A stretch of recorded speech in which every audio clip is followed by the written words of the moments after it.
What the sponsors, which were all Rotarians, and whether it be Orchid Isle Ford or Daylon Properties or wherever, there was an association of that business with Rotary, and with that comes the draw of wanting to be associated with those kinds of businesses and those kinds of people in the community. That worked out very, very well for us. The other thing that we did, we started out doing it monthly, but we did membership socials each month, which were just fun events where we brought in non-Rotarians, and we would pay for their meals or their drinks and whatever, just to introduce them to Rotary. These events started out very, very small, but by the time we finished the year, whereas we may have had 10, 15 show up, and when we first kicked off this, we had 30, 40, 50 people showing up towards the end at these events. And all of that continued to generate interest in Rotary. I'm going to try and move fast because I want to leave at least 20, 30 minutes for questions and success stories. Reasons for joining Rotary, as you can see on the screen there: friendship, local impact, vocation. I can tell you personally that friendship in fellowship is what kept me in Rotary for 30, I guess I'm going on 31 years now in Rotary. But when I first joined Rotary, it was I joined because it was an expectation. I was in the position that I was in. It was expected that the commander there would be a member of the Rotary Club of Hilo. So I joined because wasn't a requirement; it was an expectation. So I joined and didn't know much about Rotary. Really enjoyed Rotary. Had a single at the time and just one job, and so I had a lot of time and effort to put into Rotary. But as things change and you get into that 3 to 5 year cycle of when people do leave Rotary, I became very, very, very busy. Then with family, and took on actually a second full-time job as an Army Reserve officer, and all of those requirements. So working 2 full-time jobs and family still being number one priority in my life, I lost any free time that I had. But what kept me in Rotary when I lost that time was the friendship and the fellowship. I think the number one key to retaining members is that fellowship, that friendship. We all want to do. We all are in Rotary because we want to make a difference locally. And many people join because they want the vocational connect. But I can tell you, if you can do the friendship fellowship thing, you won't have a problem with retention if you involve everybody in your club in that. Okay. Well, I said, I wasn't going to have any other negative connotations, but I do think it's important that everybody understand where District 5000 was in July 2007, over 2,000 members. Hey, Vincent, we got one person that hasn't muted. Can you seek them out and mute them? Yeah, I'm looking for them right now. Okay, thanks, buddy. These are all areas that, in particular, in our international work, we're trying to connect to, right? And in fact, although there is not necessarily a priority here, we do know that peace is. You're learning something about international service. That wasn't part of the brief. And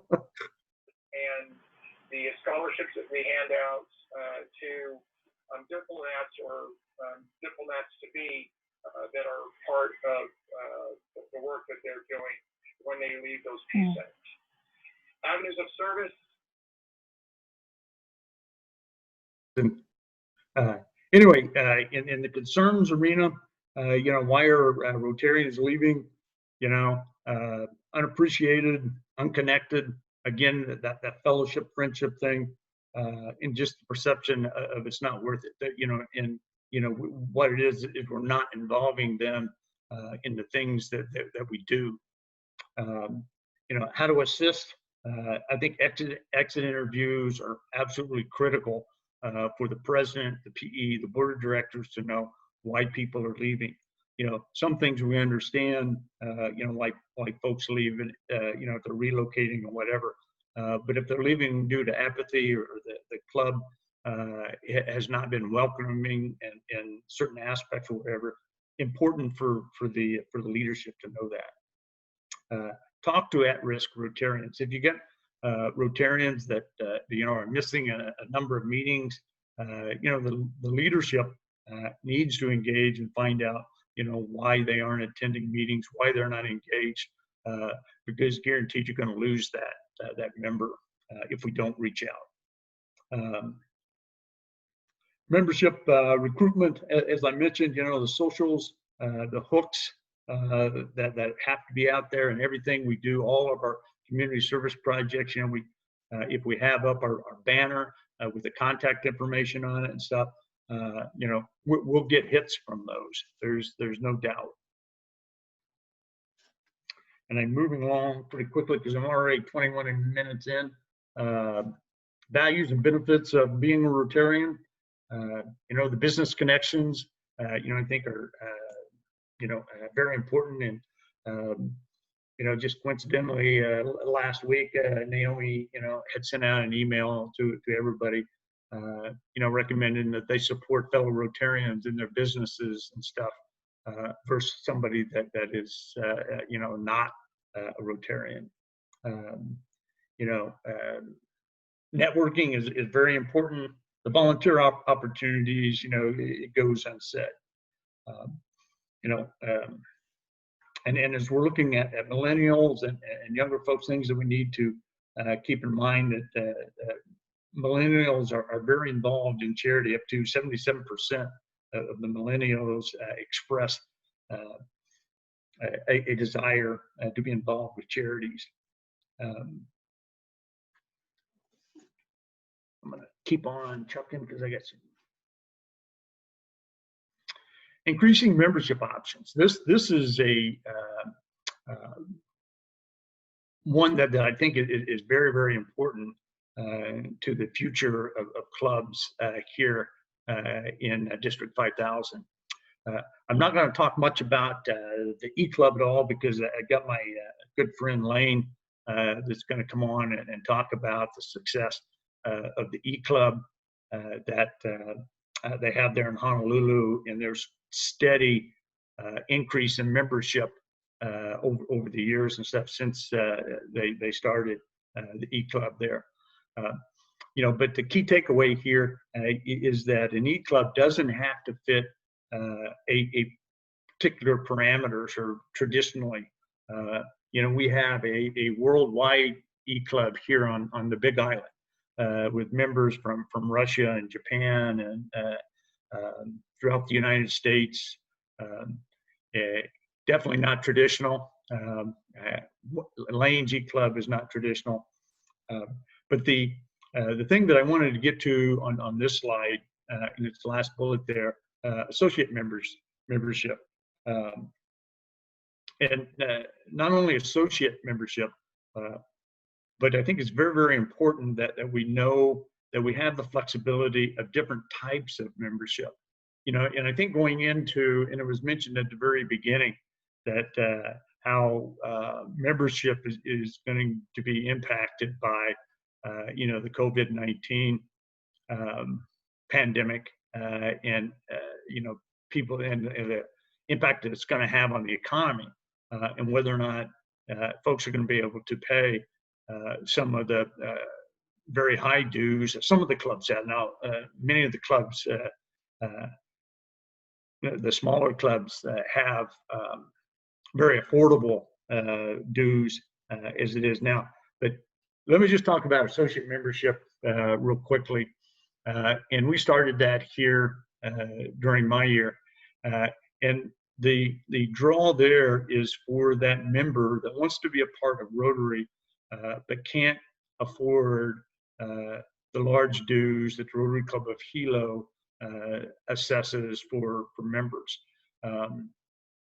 You know, Rotary Club of Hilo pays dues once a year, so you're coming up with a large chunk of change one time a year, and with that, there are also all the other, you know, you have the minimum dues for the clubs like $250, then there's another $250 that they want you to, that are optional, they want you to join into. So you ended up spending $550 a year to become a member of the Rotary Club of Hilo. So what we wanted to do, and our goal with the associate membership, was to make the membership dues affordable for that person that wanted to join Rotary but couldn't afford those large dues. And I think here's where, you know, clubs are going to have to be creative and flexible going into this next year. So if you take an associate member and you know, you have the minimum dues that you have to pay RI in District 5000, $44 to RI and $30 to District 5000. So $74 for 6 months. And where I'm talking about being creative is that even the $74, you know, might be challenging to pay out at one time, especially whenever you're being stretched in many different directions. But if you change that, and granted it's going to be a little more work for the club, but if you change that to monthly dues, you know, that comes out to $12.50 a month for a person to be a Rotarian. So by just being a little bit creative, you can make it affordable for folks to join. And if you're worried about you know, the impact that is going to have to club funds and stuff, you know, you can your associate members, along with the community service chair, could partner up with Rotaract or Interact and do a car wash and split the proceeds of that car wash, and those funds come into the club. So there's different ways to get that money back that normally you would pick up in dues. The other thing that is important to understand about associate membership is for those discounted dues, there's an expectation of sweat equity, and whether that would be 30 hours in a 6 months or 40 hours, whatever that club would decide that would be, you know, the sweat equity becomes very much a part of the associate membership. So they pay $74 for 6 months and 40 hours of sweat equity. It gets people involved in your projects and stuff right away, which is a key to retaining members. Then I just wanted to mention very, very briefly passport clubs, which is another option for clubs to do and to expand in, and along with satellite clubs. Both the satellite and passport clubs are very low in dues. The satellite club concept has worked very well over here on the Big Island. You know, we've got a couple of clubs that are doing it. And satellite club, kind of like an associate membership, the dues are minimal. And in the satellite club also is much more flexible on attendance and where they're going to meet. So instead of meeting at that place where it's $30 for lunch, they may meet in a bar, have a couple of cocktails, and discuss their Rotary business from there. So both being very, very, very flexible. last thing I'd like to say on membership is that it's very important that as we come up with new and flexible ways to do things, that we do not lose track of our legacy members. Our members that have been in the club for many, many years and have contributed untold amounts of time and money to our club. And one thing that I did during my year is we had 3 members that had over 50 years in Rotary. We have a Rotary Park here in Hilo. So we dedicated some benches and trees in the Rotary Park to those guys. Made a big deal out of it. We put it in the Tribune Herald and stuff. So very important that we don't forget about the legacy members, and that we listen to them. Because one of the things I found that was very, very important to our longtime members was attendance. They did not want to do away with attendance or make it, an optional thing for the members.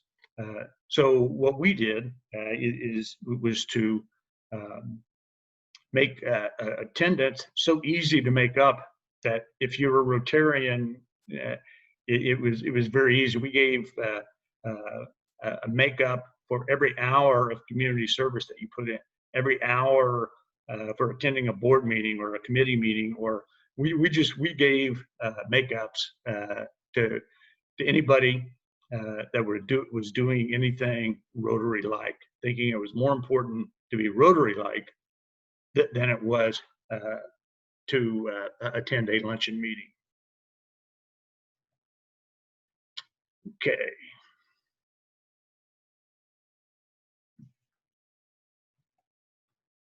Attracting new members. I think I've talked about that quite a bit. So see if there's anything in here that I haven't already mentioned. It was very important to be involved in social media, Facebook. That's where, all the millennials are at in social media. Your website's got to be fresh, exciting, new.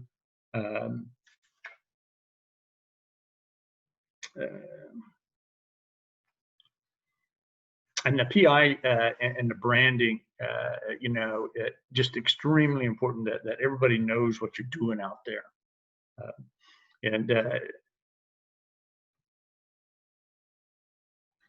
Okay, now I want to switch over and do some success stories, talk about those in Hawaii that are doing very, very well. And would like to start with Lane. And these first, let me say, I pulled these slides right off of Rotary Club Central, and it shows, obviously the membership trends and stuff. What I wanted Lane to do was to talk about the success of his e-club and how they were able to steadily build membership from inception in 2015 to where they're at today in 2019, with a beautiful graph showing growth every year at about the same amount every year, as a matter of fact. So Lane, are you on, buddy? Yes, I am. Thanks, Randy. All yours. Thank you so much. I want to thank Randy and Nalani as membership leaders for 5,000, and thanks for Benson for moderating as always. And I want to definitely thank Randy, our current president, Susan RP, and our wonderful members. Our club has been doing really well, and this one alone, we actually got 6 new members, and you're wondering how the heck are we doing that with COVID out there? And I'll kind of highlight some of the things that Randy did talk about as well. The one thing that Randy did say is the community doesn't know what you're doing and why you're doing it and the impact of your community unless you let them know why. This year alone, we had 2 news releases, 2 traditional and media outreach, as well as a segment on television as well, which really was great. And some of that was to do with the Pride Parade. And Randy did mention at the Brewfest that, the president mans the booth. We had a Rotary booth there as well, talking about Rotary. We had district leaderships volunteer. So there was a lot of, I think over 300 people that kind of came to the booth and kind of put their name down and their phone number, curious about Rotary. So that was excellent. Randy mentioned this again about branding, how important branding is. And that is so true. One of the examples I can give you folks is every year, our club has a new club shirt every year that we design, and we wore that at the parade. We wear that at all our projects. So then that's a part of the club that we do, is a lot of branding, as well as social media, which I'll get to. And the other thing I thought, I liked what Randy mentioned was the associate membership. I was going to mention that as well. Affordability is one of our club strengths. And like Randy mentioned, it's to provide the flexibility and being creative. Passport clubs and satellite clubs, I know Benson's very familiar with that as well.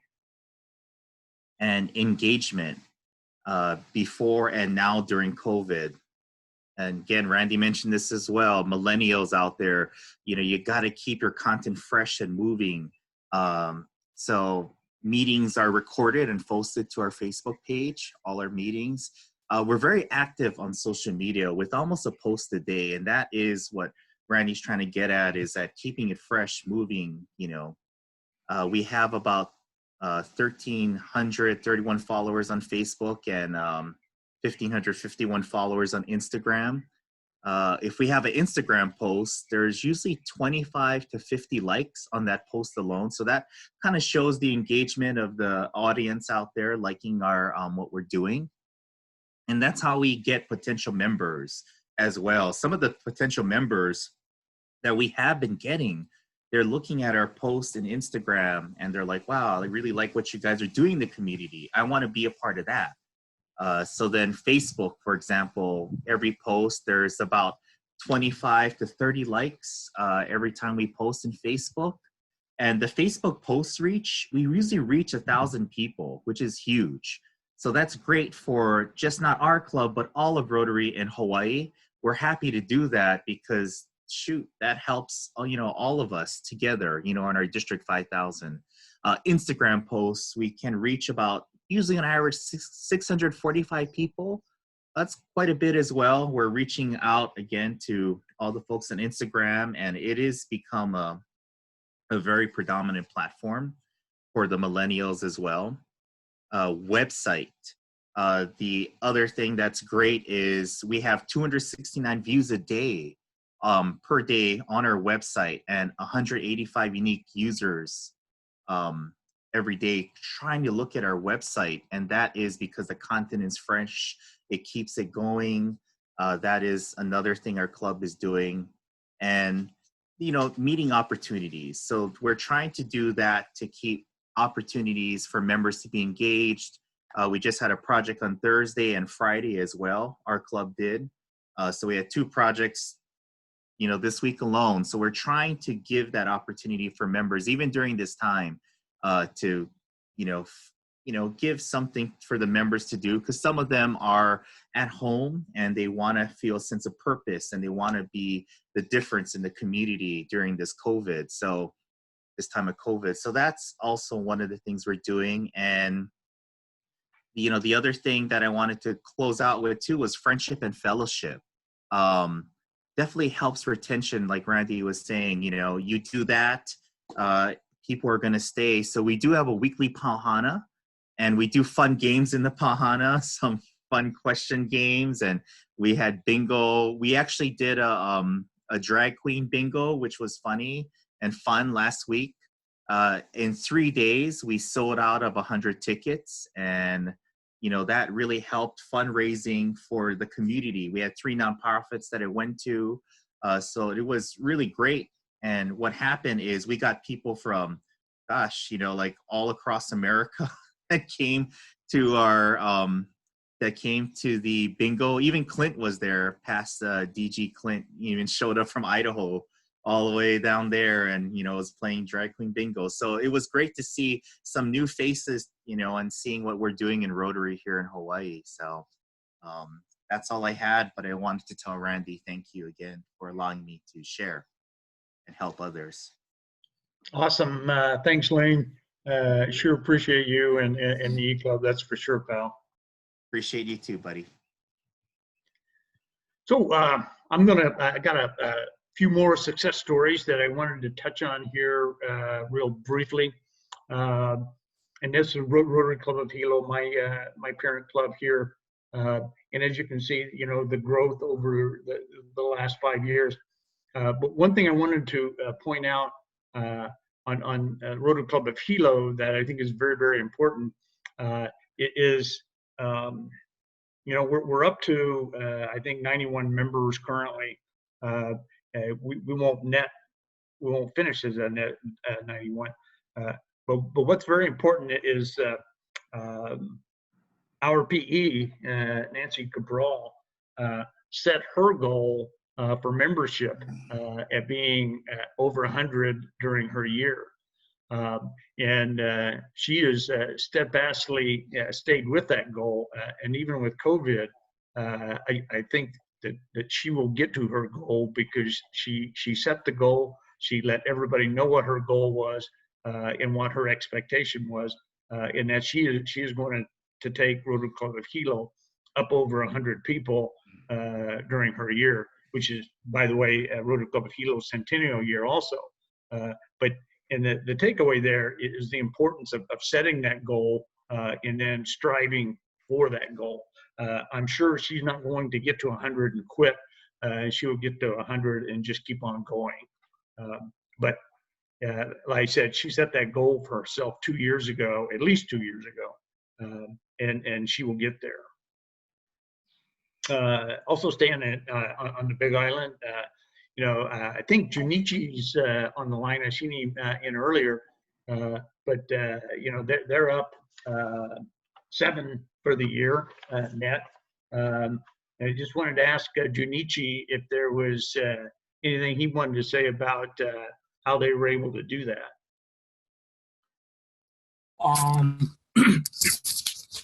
Yeah, you mean the members? Yeah, how you were able to increase your membership by 7 this year. Honestly speaking, I have done nothing. Yeah, so it's great, you know, members to bring prospect members to the meeting, and then they like it. They just like a meeting and like to meet our members. So they just got members. And then I don't know yet, but we have a very fortunate that we have the members from mainland just moving into the Big Island, join our club. So that's a very fortunate opportunity for us to get new members. Thanks, Junichi. I just wanted to give you a chance to say something there, pal. It's a good accomplishment, and everybody appreciates your efforts.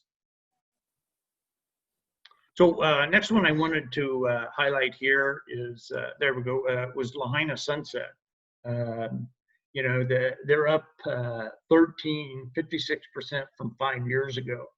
Obviously doing some things right over there on Maui. I don't know if Heidi's on or anybody from Lahaina Sunset that wants to comment on your successes. This is Mariko Higashi from the Lahaina Sunset. I think, you know, what we have in the last few years, we are having fundraiser every year. This is not fundraiser, it's fundraiser. And we advertise broadly to get people to come to just learn about Rotary. And then this year we did fun trivia quiz about Rotary and so on. So that's a good way, you know, for people to just come to learn. And also the power of Lahaina news. This is a very local news in that it's a paper version, but everybody reads it in Lahaina.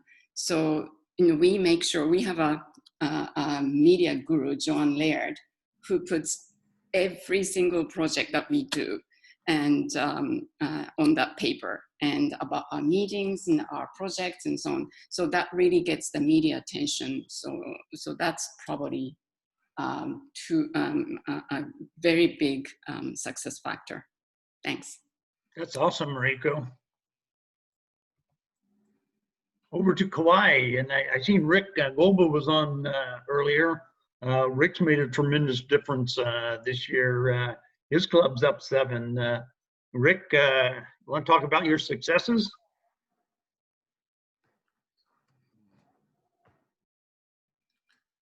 Rick may have jumped out to another presentation. Anybody else from Poipu? Ted's on. I guess I can speak to Poipu. Okay, thanks, Ted. Partly the result of some of the actions that you and others have talked about on the call this morning. We built in a lot more flexibility. We reduced our weekly breakfast cost, and we made it totally optional whether or not you ate breakfast. So our dues are minimal because we don't build any meal fees into that. We also changed our meetings to be more flexible. So 3 times during the month, we have a traditional Rotary meeting at breakfast, but the first Thursday of the month, we do an informal Pauhana social hour that we meet at a local bar and just get together and have fun together. We also have been very active on social media, and we keep our website up to date with lots of photos and information. Make it easy for people to find us and to learn about us and to reach out if they're interested to join us. We also, like you mentioned, at events, we try to feature information about Rotary and asking us about Rotary at the events that we put on as well. Awesome. Thanks, Ted. Could we take off the share screen so we can see everybody? Yeah, we're going to do that in just a minute. Okay, thanks. Just wanted to do one last share screen with West Honolulu. I don't know if Michael Cato's on or anybody from West Honolulu.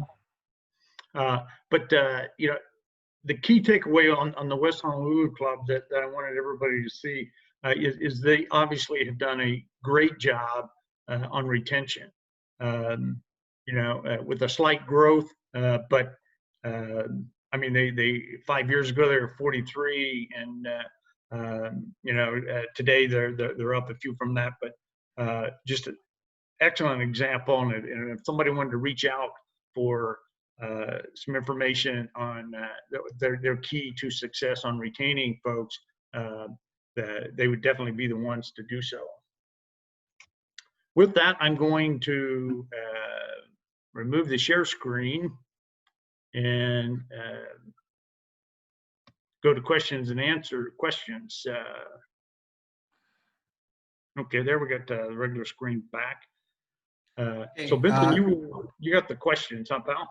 Yeah, well, you know, basically, people have been making mostly comments, but Marika was asking early on about, you know, the effects of COVID-19 obviously really hurt a lot of clubs. So they're looking at maybe reducing fees, and she just wanted to know if you had any ideas or anybody else had any ideas going into the next Rotary year. So Randy, go ahead and answer, and then if any of you guys have anything you want to add to that, just go ahead and unmute yourself, and we'll try to not be too chaotic here. Go for it, Randy. Well, you know, I think the key, you know, I talked about it a little bit, is that the flexibility in the dues, and for folks to make that switch over to associate membership if they can't afford, you know, the full dues. Obviously, a club has to cover the RI and the District 5000 dues, but like I said, that's $74. And if you wanted to make it real easy on somebody. I mean, you divide it by, 6, and you're looking at $12.50 a month to continue as a Rotarian. And the other key aspect of that is the sweat equity and tracking that sweat equity, because it's not fair to those that are paying full membership, and then for somebody to be an associate member and not put in that sweat equity time. So Randy, Rick asks, has there been any conversation about reducing RI fees? There has been, and the answer coming back has been pretty definitive so far, and they are not going to reduce RI dues. Okay. Also wanted to point out in the chat that, and thanks a lot, Lane. Lane left us a link there for people that want to have guidelines on online meetings and stuff. Thanks, Lane. Okay, anybody else have any questions? You can unmute yourself right now. We got a couple more minutes. We can get more questions for Randy or for Lane or for anybody else who shared today. Hey, Randy, I had a question regarding the monthly ad. I think that's a fantastic idea. Is there can you tell us what publication, and because I'd like to see what a sample would look like. I think it's a tremendous idea. Carl, I can send you over, our ad that we're currently doing, but it's a full-page ad in the Tribune Herald here on the east side of Hawaii. That's the one newspaper that we have here, and the key to making that work was getting Rotarians to sponsor the ad. So you split the cost by 6 ways, and then it becomes much more affordable. A lot of these folks are already advertising, in the paper. So why not do that link to Rotary to pay for the ad? Fantastic. And Randy, is there a hook or a link to Rotary in that ad as well? Oh yes. Yep. There's a phone number in the website in order to contact us. And Carl, that brings up something else that I wanted to mention that I've kind of traded emails with Nalani on lately. We get the referrals, and it's just very, very important that we act on those referrals with a sense of urgency. Here on the Big Island, just since I've been here, I've been the AG for the last 3 years. We've gotten one referral, but that one referral turned into Rotarian. But as soon as I got that referral, picked up the phone and called. First, I sent her an email, said I'm going to call you, and then I called her within the hour, and she was really shocked at the response that I took the time to contact her immediately, and from there it was all downhill. She came to the next meeting and signed up and became a member. So you get those referrals. It's just extremely important to act on just as quickly as you can. It shows your professionalism and your interest in them becoming. So if you put it on the shelf and you go, oh, I'll get to it when I can get to it, and then the next thing you know, you forget about it, and then it's a day, a week, 2 weeks later, and you contact them, and the impression that you give that person is they weren't really interested in me as a Rotarian. So great point. Charlene, you had a question? Yes, by the way, thank you for the information and the thoughts regarding media, social media. The Peace Committee was talking about having their own website, but now I'm wondering if it's better to somehow hook up at the district level and other groups to promote peace, the peace work. But how much time does it take? Because some of us are not as able, I'll just say it right now, to keep up a social media account and dive in. That's why I think it's and I am not one to comment on that. Lane would be much more adept to answer that question, but not me. I just know how to lean on folks that I know how to do it. So I don't try and do it myself. because I would flunk that course, that's for sure. I have a hard time getting on Zoom sometimes. So, but Lane, he could tell you all about it and how to do it and make it happen.